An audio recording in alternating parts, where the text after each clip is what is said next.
Hello, welcome back to another episode from the Phrasal Verb King. Well, I'm in my basement right now where I have all my tools. And I thought I would teach you guys the phrasal verb to screw.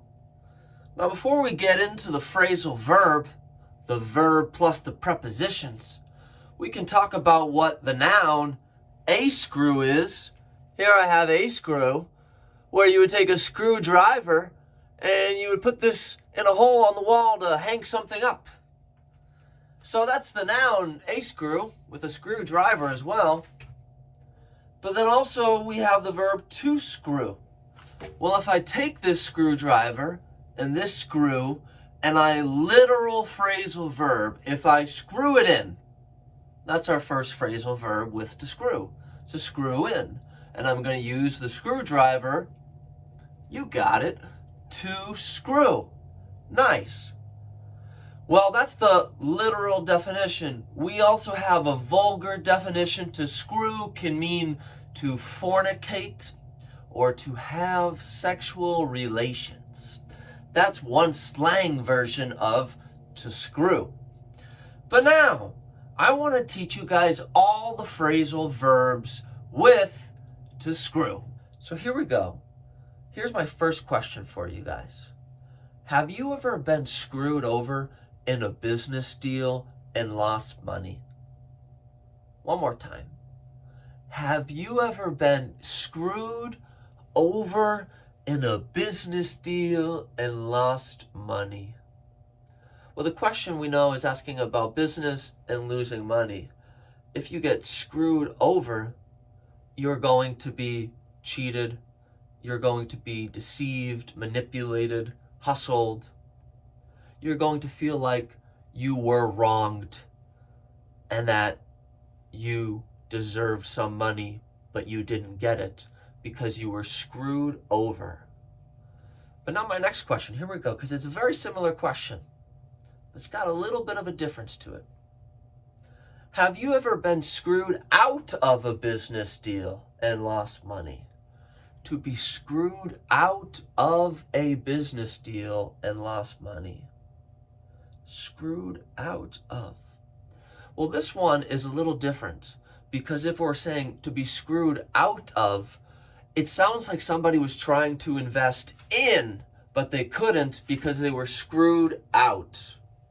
So, these two phrasal verbs are very similar. We're talking about to be screwed over or to be screwed out of. We're talking about being cheated financially, most likely, or to be screwed over, you were taken advantage of.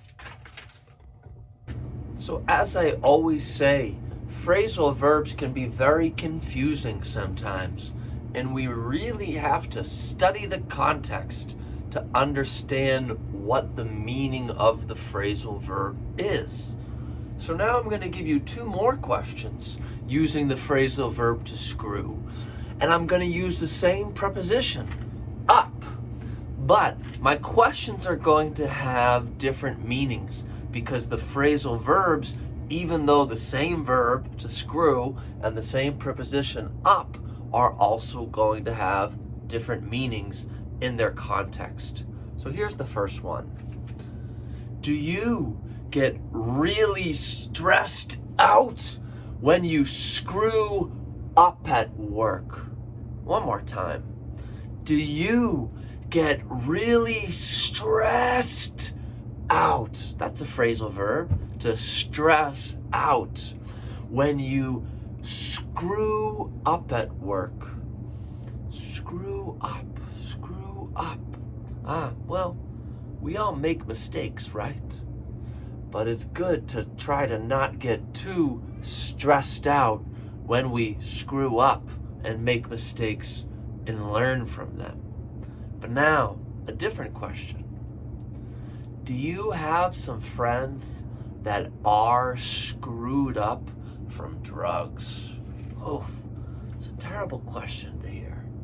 Do you have some friends that are screwed up from drugs or alcohol? We could ask too, right?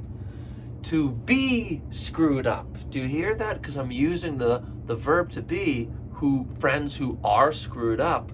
So here, to be screwed up. To be screwed up. We're using the phrasal verb here passively. To be screwed up. Well, there's some very bad drugs out there. And what do these drugs do to the people? They screw up their minds. They screw up their bodies. They do all of these terrible things. So if somebody is screwed up, well, they have some problems. Do you get in trouble if your boss catches you screwing around at work? One more time. Do you get in trouble if your boss catches you screwing around at work? To screw around. Do you get in trouble if your boss screwing around at work? Well, if your boss sees you, if your boss catches you, and you're not working, if you're screwing around and you're not doing what you're supposed to be doing, you might get in trouble if you have a strict boss. My last question and my last phrasal verb with the verb to screw.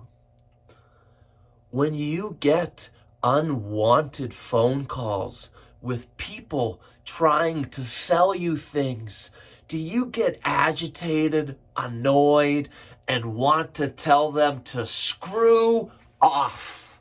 Screw off. When you get unwanted phone calls with people selling you things, do you tell them to screw off? To stop bothering you. It's maybe not the politest thing to say, but when someone is annoying you, when someone is bothering you, you can say, screw off. Stop annoying me. Go away. Screw off. And finally, one thing I'd like to say, all of these phrasal verbs we just learned, screw off, screw up, screw over, and screw out of, we can change the verb screw with a more vulgar verb, the verb to fuck, and use these with the same meaning. But there are more phrasal verbs adding more prepositions with the root verb to fuck that I hope to teach you soon. So I really hope you enjoyed this phrasal verb session with the King.